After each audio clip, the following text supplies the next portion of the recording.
What the Senate Judiciary Committee did today crossed a line that the technology industry had hoped would hold for another election cycle. And when that line broke, the bill's sponsors did not hesitate. They responded with urgency, precision, and something rare in modern Washington, unity. For nearly 3 years now, there had been signals, not official statements, not formal committee schedules, just signals that the American Data Protection and Accountability Act was preparing for a moment that nobody on Capitol Hill could quite predict. Congress has been gridlocked, yes, but it has been consistently gridlocked in its approach to technology regulation. Their moves have followed a certain rhythm, a pattern, almost a choreography. Introduce the bill, hold a press conference, watch the lobbying money flow in, quietly table the discussion. But what set off alarm bells in Washington this week was that the pattern went silent. Staff members who monitor committee calendars know the indicators: the sudden cancellation of routine hearings, the late-night additions to committee agendas, the unusual number of closed-door briefings with agency officials, the sudden silence from industry trade groups that normally never stop talking. All of that went quiet. And whenever Congress goes quiet on a technology bill, it means something is about to get very loud. Insiders who had tracked this legislation since its introduction in the spring of 2022 told reporters something had shifted. The bill, originally drafted by a bipartisan coalition of senators who were frustrated by the absence of any comprehensive federal data privacy law, had been collecting dust in subcommittee for so long that some political observers had simply stopped counting the days. But behind the scenes, something was changing. Staff aides were working late, amendments were being circulated, and the lead sponsors, senators from both sides of the aisle who had staked professional reputations on this bill, were suddenly making themselves very available to the press. That is never an accident. Early Thursday morning, the Senate Judiciary Committee's Subcommittee on Privacy, Technology, and the Law circulated what sources described as a final markup draft, a revised version of the bill that included provisions not seen in over 18 months of public negotiation. These are the kinds of documents that congressional staff only distribute when they are signaling something very specific. A vote is imminent, the votes are counted, or both. Committee watchers didn't know which category this fell into, or whether it fell into all three at once. But what they did know was that this bill was moving. And when a piece of legislation shifts from dormant to active without a public explanation, even by a single procedural step, Washington pays attention. The revised draft, a 247-page document that now circulates under the working title, the American Data Privacy and Protection Act 2025 revision, contains language that goes significantly further than any previous version. It doesn't just create new privacy rights for consumers. It creates enforcement mechanisms. It creates liability frameworks. It creates something that no prior draft had ever included, a private right of action. That phrase, private right of action, is what made the technology industry's phones ring all at once Thursday morning, because a private right of action means that individuals, not just the federal government, can sue companies directly for violations. That is not a small change. That is a tectonic one. The reaction issued by the technology industry's largest trade associations on Thursday was not normal. It was not routine. It was not symbolic. It was urgent.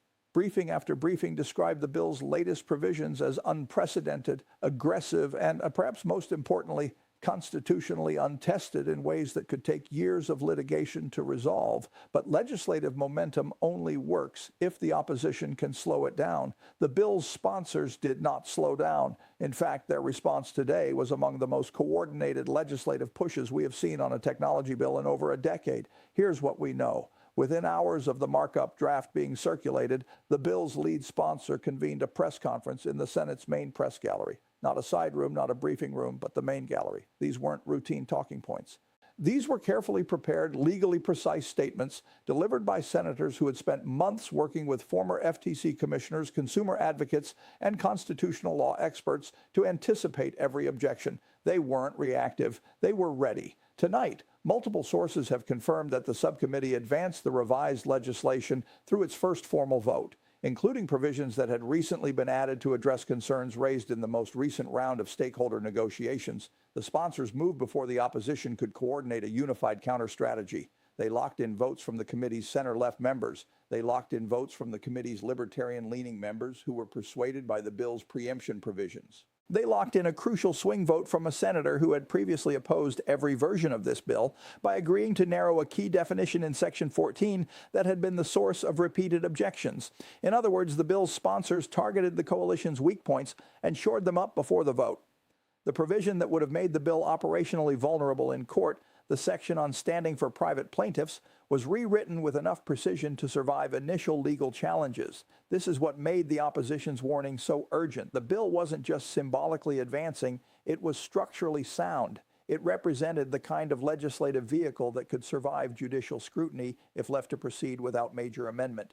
And the bill's sponsors, understanding that fully, moved with force, not recklessly, not impulsively, but strategically. They didn't try to ram through the version that would have collapsed under the weight of a First Amendment challenge.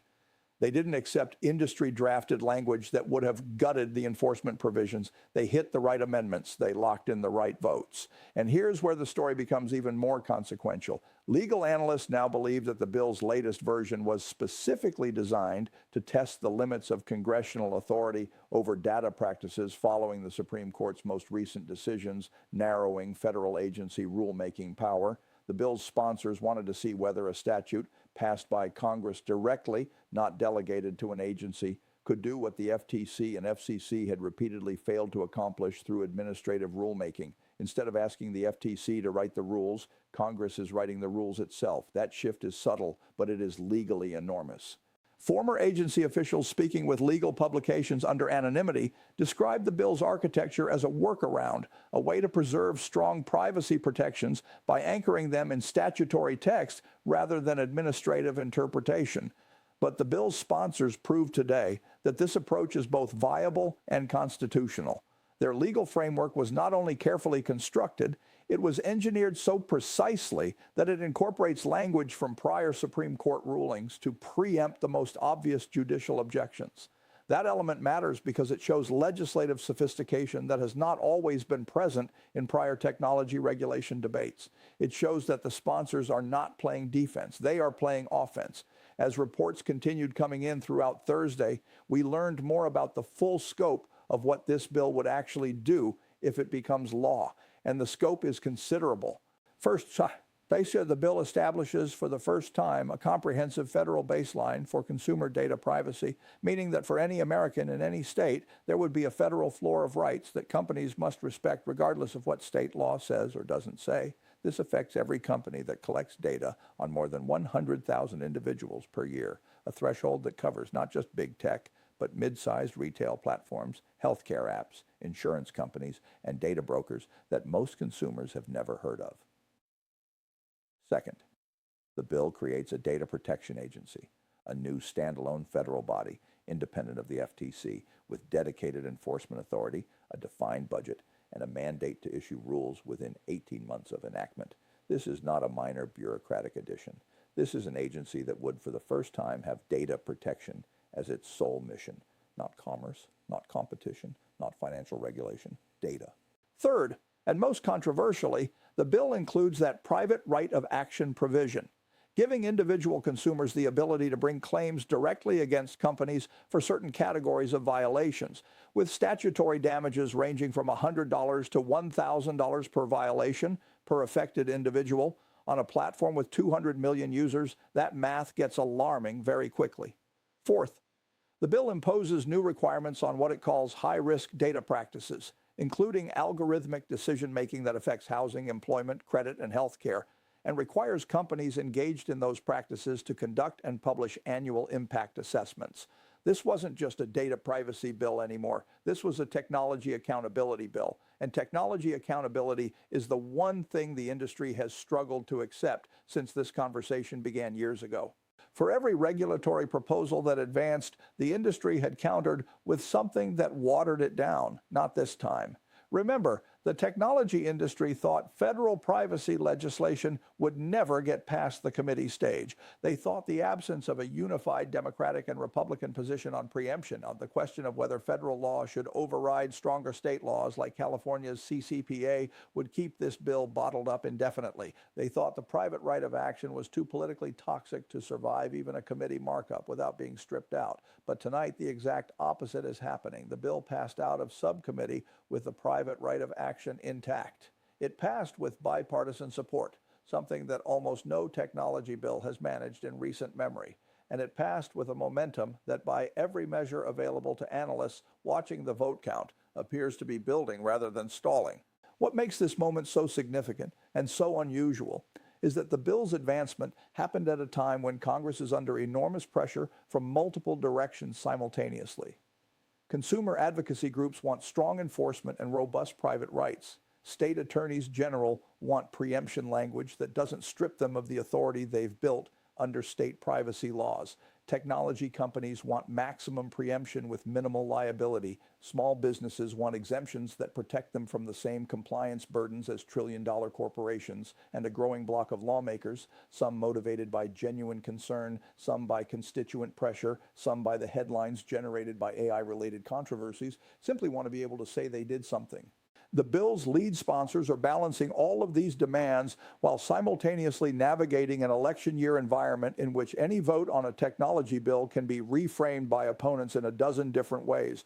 And when legislators in that position make sudden moves, when they call a markup without giving the opposition time to organize, they're not doing it from a position of idle confidence. They're doing it because they believe the window is open right now, and they know from experience how quickly windows close. The formal statement issued by the leading technology trade association on Thursday afternoon was not routine. It was not celebratory. It was, in the understated language of institutional communications, deeply concerned.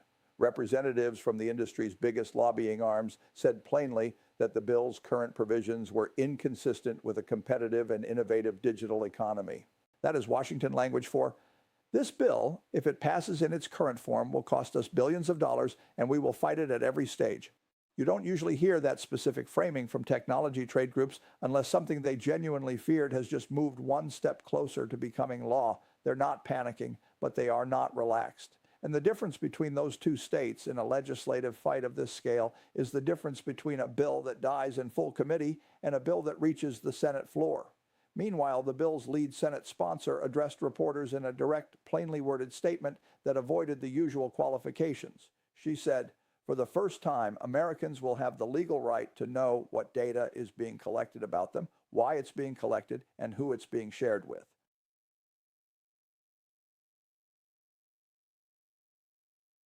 She said, for the first time, the burden will be on the companies, not the consumers, to justify why the data they collect is necessary.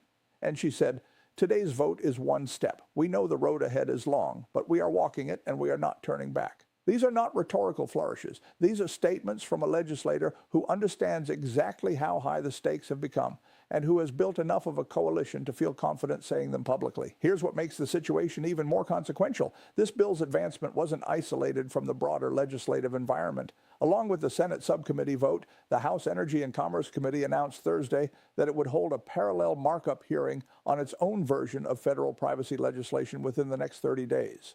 A coalition of 22 state attorneys general filed a joint letter supporting the Senate bill's preemption framework, a signal that the traditional coalition opposing federal preemption may be fracturing. And three of the country's largest technology companies that had previously opposed any version of federal privacy legislation, issued statements Thursday indicating they were open to constructive engagement with the current draft. That phrase, open to constructive engagement, is industry language for, we know this is moving, and we would rather help shape it than fight it from the outside. All of this happened within the same 24-hour window. When a piece of legislation moves multiple constituencies at once, it means something larger is underway. Legal analysts and legislative strategists are now considering several distinct scenarios for what happens next. One is that the bill continues advancing through full committee, reaches the Senate floor, and forces a floor vote before the end of the current legislative session, potentially becoming the first comprehensive federal privacy law in the country's history. Another is that the industry's lobbying pressure succeeds in extracting significant amendments, particularly to the private right of action and the scope of the new agency's authority, before the bill reaches the floor, producing a final version that is meaningfully weaker than what passed out of subcommittee today. A third possibility, the one that worries consumer advocates the most, is that the bill is used as leverage, advanced far enough to look credible, then quietly traded away as part of a broader congressional deal on something entirely unrelated to technology. Washington is full of bills that got within reach of passage and were handed to someone else as a bargaining chip. But today, the bill's sponsors moved in a way that made that third scenario harder to execute.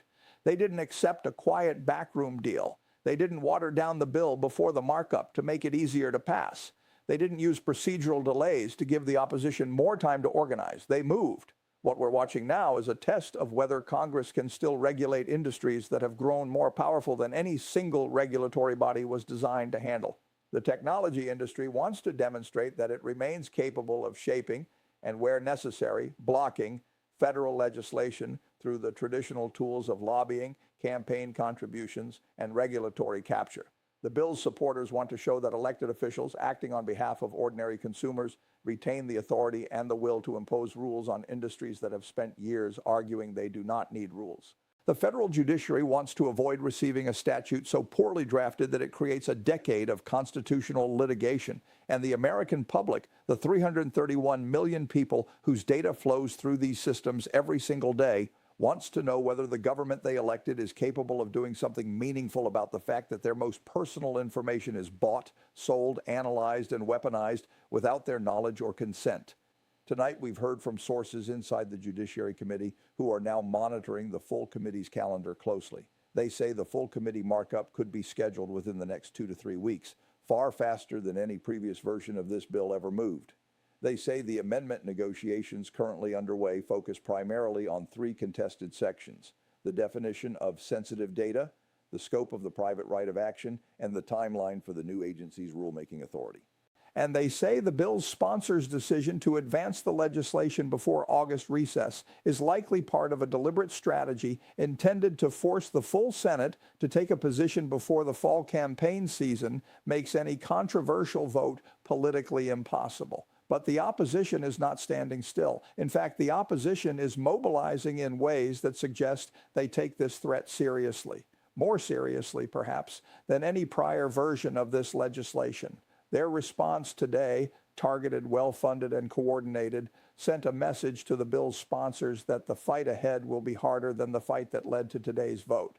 And it sent a message to every consumer advocate, state AG, and privacy researcher who has spent years pushing for this moment. The window is open, but it will not stay open long. As the coming weeks unfold, we expect more details to emerge about what exactly the opposition hopes to achieve and what the bill's sponsors are willing to give up to keep the coalition together. But what we do know is that today's subcommittee vote was timely in a way that may prove to have been decisive. It moved before the opposition could coalesce around a unified counter strategy. It demonstrated enough bipartisan support to survive the preemption debate that had derailed every previous effort. And it locked in a set of core provisions, particularly the private right of action and the new agency, that will now be extraordinarily difficult to remove without appearing to surrender the entire point of the bill. What happens next will depend on what the technology industry does in the next 30 days. If they choose to engage constructively, accepting the bill's core framework while negotiating narrower carve-outs and longer implementation timelines, this moment will be remembered as the beginning of a new era in American technology regulation. If they choose to fight, deploying every procedural, financial, and political tool available to stall, weaken, or kill the bill, the sponsors have already shown they are prepared. They have shown they are ready to move again. And tonight, for the first time in 3 years, the technology industry appears to be on defense. Washington is watching very closely. And when Washington watches this closely, it means the calculation has shifted. It means the people writing the checks are choosing their next move very carefully. Because tonight, the industry learned something it may have forgotten somewhere in the years between its last defeat and this one. Laws written by elected officials for ordinary people can still move.